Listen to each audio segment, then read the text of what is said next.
Don't you love when you push the wrong button and your whole thing just goes down the tubes? So do I.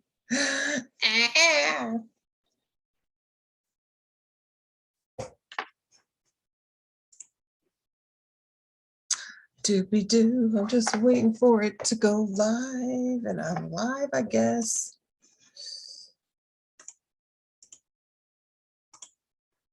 I'm live. I got it. Okay. So right when I'm getting to like the juicy part, I cut off. Boy, old people, right? So after she had been in the hospital for a couple of days, and she came back and was able to go home. She told us what she experienced while she was out. So while she was clinging on to life, she told us what happened. She said she was at the feet of the Creator. She didn't say whether it was a man or whether it was a woman or what it sounded like. She just knew that she was in the presence of the Creator. She said it was warm and it felt wonderful, and that she didn't want to leave. And that for approximately 3 days, she begged not to go back. She said, I don't want to go back into that body. I don't want to go back. It hurts. It's miserable, and I don't want to be there. I want to be with you.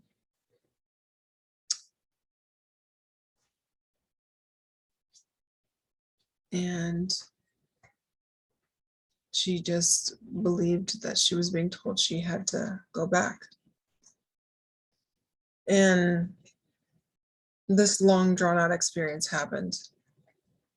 But a few times more, she had very short experiences where she was in the presence of the Creator. She begged not to have to come back.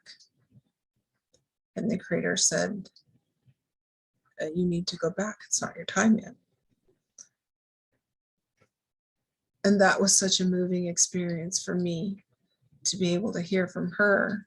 Basically, like somebody went over and came back and told me firsthand what it was like. And it was very comforting to hear that it was not a scary place. It was not a scary existence. And that was so cool to hear. And she continued to deteriorate.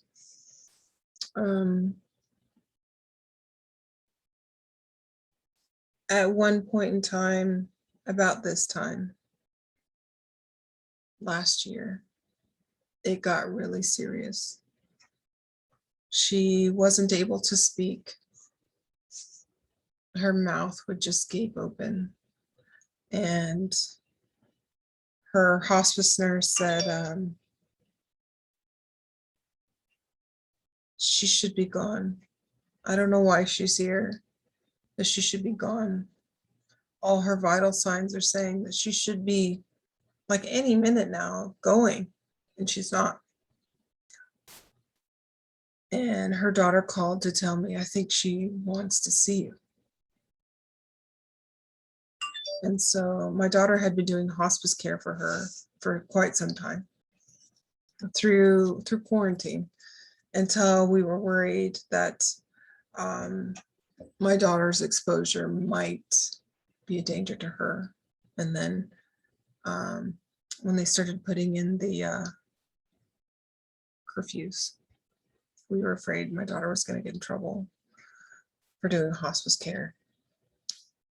So my daughter and I went, and she was a sight. Her mouth was gaping open, her eyes were wide open, her head was cocked back in one of these. It was frightening. And before we came, her daughter said she wet herself and I called the hospice nurse, and the hospice nurse told me that they were going to come tonight, and they haven't come yet. So the hospice nurse that was appointed for her just let her sit soiled and wouldn't do anything about it. Kept putting it off, kept telling her daughter, oh, we'll be there, we'll be there. They weren't showing up. So by this time, Vanessa was really stiff. And my mom had multiple sclerosis and was very stiff from the neck down. So I was like, I know how to do this. So we flipped her over and cleaned her all up, put the diaper on her and laid her back down, and brushing her hair and singing to her. We sang Nightmare Before Christmas songs, come to think of it. I think we put the movie on for her. And as soon as we got her all cleaned up and got clean clothes on her, she wet herself again. And we were laughing and we were like, you did that to be funny, didn't you? You did that because you knew we'd laugh, that you peed all over yourself after we cleaned you up, right? So we cleaned her all up again and we sang to her. We were there for a couple of hours. We kissed her and hugged on her and laid with her. She was on like a gurney. We laid next to her. And it wasn't much long after that she was gone. And I really do believe that she waited for me. And that means so much. Because people will wait for you if they can. If they want you to see them or if they want to see you, they will wait for you. And I just want to continue to be able to talk about death in our community, because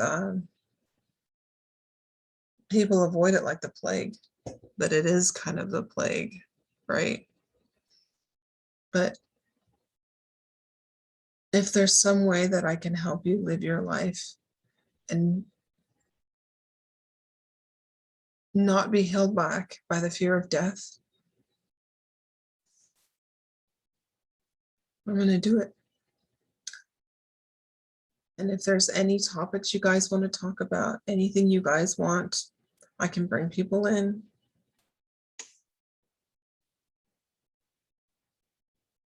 I know it sounds creepy and it sounds morbid and all of this stuff, but the more you're prepared, the more your family knows what you want to do, the better you're going to feel. You're going to have a weight off your shoulder. And that dumb son of a bitch that calls himself death, that is really just a very natural occurrence, is not going to haunt you as much. And if I can do that for you guys, like she helped do that for me, and like I helped do that for her, then